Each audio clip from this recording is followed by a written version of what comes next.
We are talking about common rejection blocks. Now, everything that I'm going to say comes purely from lived experience. Been there, done that, found a way, still finding a way, figuring it out. But I just wanted to kind of put it out there so that I can put it behind me at this point. And this is a big one. This is like a big obstacle that we sometimes even don't realize it's there because it's very good at masking itself and hiding in disguise. And so it's important to pull this out. So I'm going to put out some common pointers that will might make you realize that you have a rejection wound or a rejection block, and that's why you are not doing the things that you could be doing, and that's why you are hiding behind a lot of things. And um, and yeah, maybe it will just liberate you and take you one step towards your vision.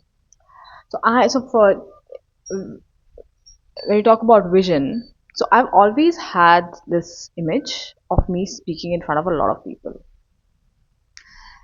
and I could never shake it. I could never understand it, but it never matched with my personality. Like the personality of me knowing myself, that vision somehow never matched with it. My personality is not caring about people, not liking people, not giving a damn about people, being bothered by them, not wanting to like observing the world but not really participating or engaging in the world.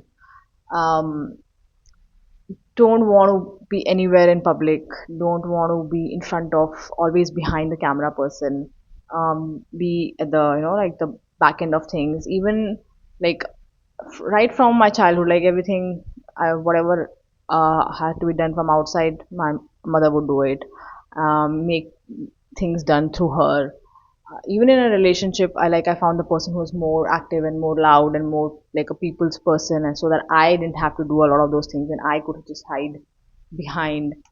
And but so I just did everything I possibly could to not go towards the vision. Like I could somehow, I figured that maybe I can go in a completely different direction and things would work out, but that was not the case. Everything started like kind of crumbling out of my life, where I was just left all by myself to figure things out. And finally, it was a point where I had to come out. There was no way I could just stay hidden anymore. Like it just, there's nobody to, there was nobody there. There was nobody there for me to hide behind anymore. And I was just like facing this whole different reality that I was not willing to face.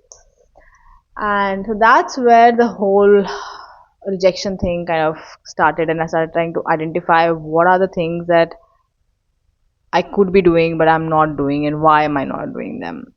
So, like the number one thing is you overthink simple things, simple actions, like maybe like starting a social media page, or opening a YouTube channel, or writing an article, making a voice note, recording something that's flowing through you. It's there in your mind, it's going through your head, and you just kind of express it out in any form, whatever form, putting it into some kind of an action. Just the whole message would be just rehearsing in our mind at day, during the day, at night, but never really doing anything to actively kind of putting it out there in any possible way, and just telling myself, I mean, it's not relevant, people are already saying all these things, it's not necessary, it's not important enough, blah blah blah. That's like the first thing to look into, is like overthinking simple actions, because your mind thinks it's meaningless. That's a way of you protecting yourself from getting rejected. If what if somebody says, oh, this is nonsense, right? um, Second one is, you don't start doing something unless you are 100% sure that it's going to be a success. Like, you just do not, will it work is the thing. Like, if you have any thought or ideas, the first thing is, does it make sense? Will it work? Will it even work? Will it, like, can you make it profitable? Is there any future with it? Not being able to do something just for the sake of doing it. You just doing something because it's brought into your conscious stream. That's it. That's reason enough to do something. So an example of this is, I've always had this thing of wanting to, like, like bake something or cook something and like sell it. And whenever I would go out eat something, I would always like, oh, I can make better than this, and I can make better than this, but I would never do anything about it. And so when I started living in Goa, it's like there are a lot of these pop-up stalls and flea markets and stuff. So I spoke to this one place and I started making these chocolate balls. And once I started making them, like I made them a couple of times, and it was great. The response was great. It like sold out really well and everything. But the amount of effort it took from my end and the amount of work it required, I was like, this is not my thing. No, I don't want to do this. I don't want to turn this into a thing. And it was so important for me to do that instead of just kind of rejecting everything outward, where what people are already doing, and be like, oh, I can do better, and I can I can make better than this, and I can do better. This was me rejecting others, right? Like this was me rejecting others. And until I did that and I realized, okay, this is not for me, I could not stop that criticism towards others as well. So I had to do it and realize that, okay, it is a lot of work and it's not something for me. Although good that I did it, for the sake of it, I did it. And now my whole system can just calm down and never, think about doing it again. At the same time, never criticize somebody for who's doing it, because now I know what it takes to kind of do something like this. So yeah, just doing something for the sake of doing, without like rationalizing, without measuring the pros and cons. What will happen if I do it? What will not happen if I don't do it? If something is moving through you, do it, even if it works, even if it does not work. And if you can't, if you're not able to do that, then you have a rejection block, which might be projected outwards. Um, Now, this next block is something that a lot of people in spiritual communities do this. It's like an alignment thing, it's fear of alignment. So sometimes they'll not do things because they feel it's not meant to be, it's not aligned yet. So if you have something that's like flowing through you, it's capturing your psyche. Now, the form might not be correct, but you will only know that once you get started. You'll know about the appearance only once you get started.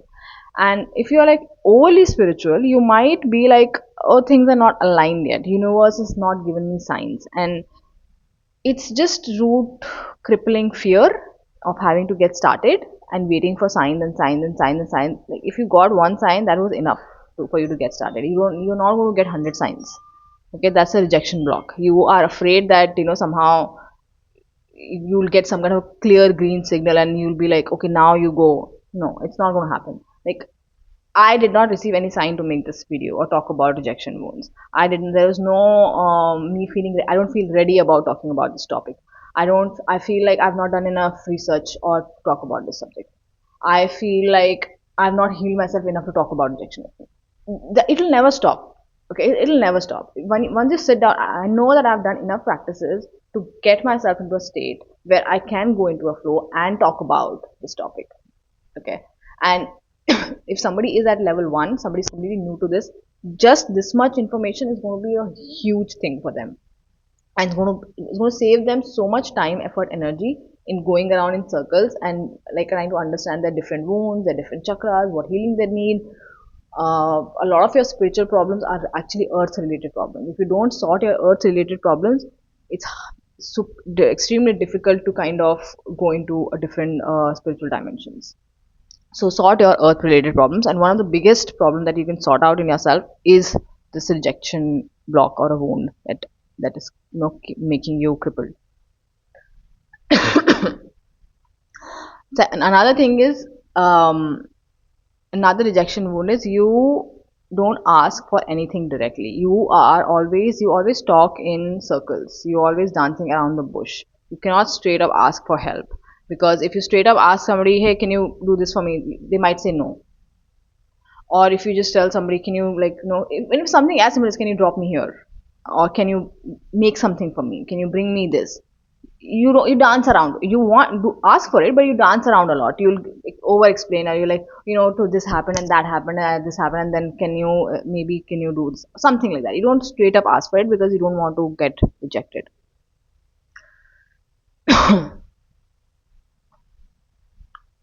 So yeah, I had to make some notes today. So yeah, it's like you drop hints for people to kind of pick up on it, instead of just telling them what you need. You want to be polite about it, like, oh, maybe only if you can, maybe if you can't do it, that's fine. And so yeah, that's a softer rejection wound, but it is still there, where you don't want to ask anything directly so that you don't get rejected for it. Another rejection wound is you are super uncomfortable in being seen. So if you are using social media, you do not comment on other videos, even if you like them, even if you don't like, you don't show up in any way, because if you comment like publicly on somebody's video, then other people will respond to it and somebody might reject your opinion.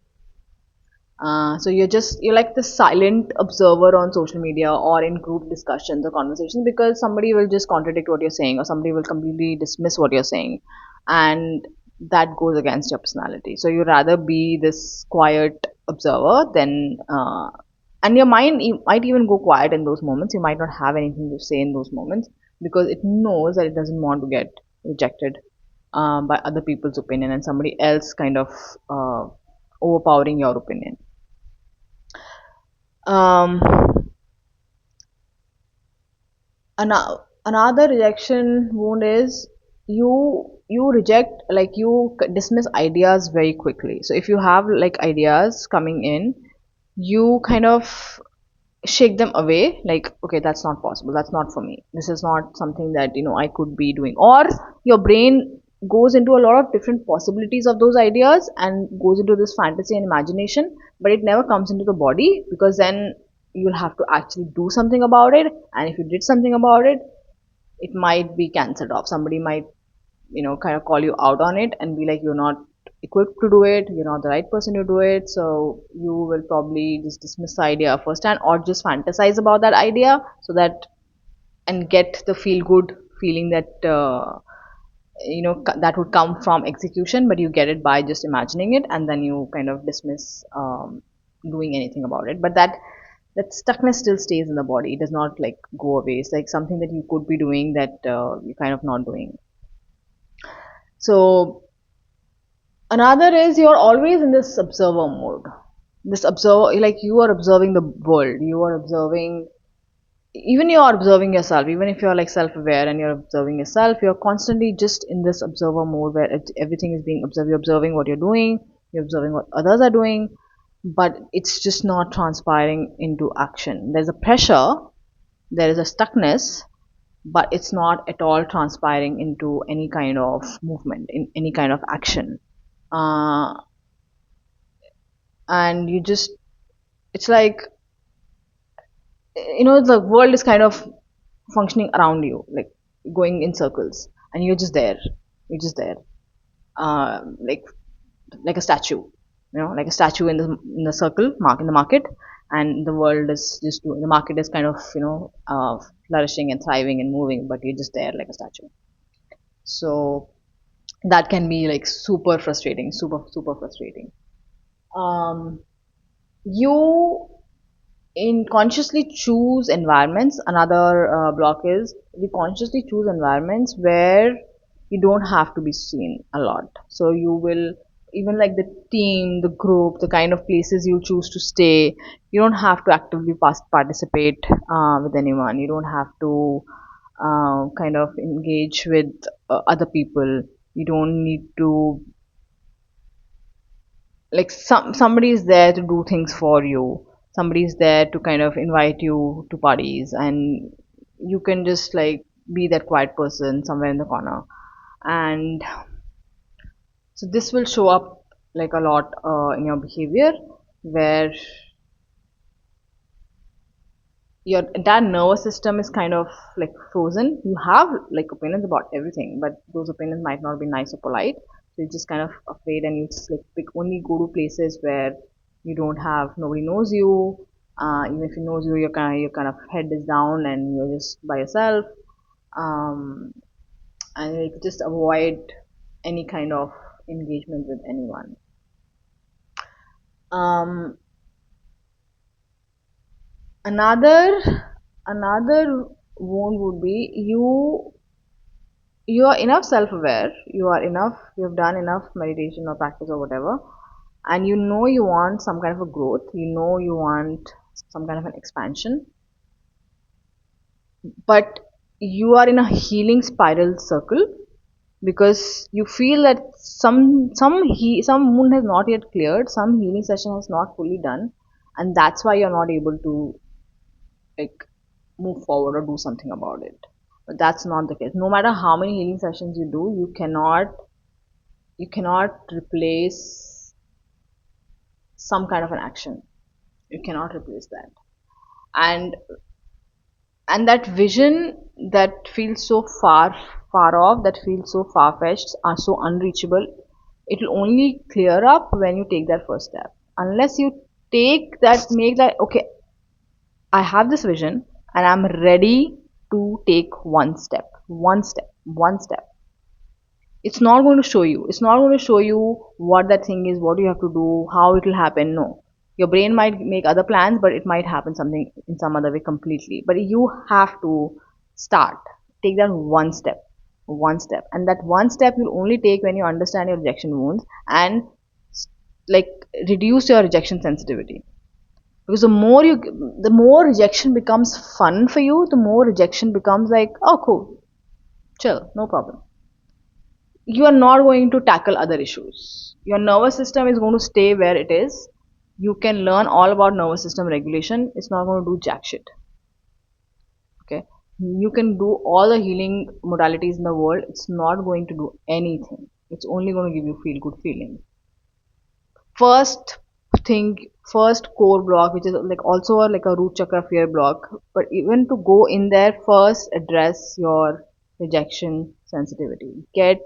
Learn to soften yourself uh, by not being volatile when you're rejected. It's not personal. Rejection is not personal. Nobody's making a personal attack on you by rejecting you in any way.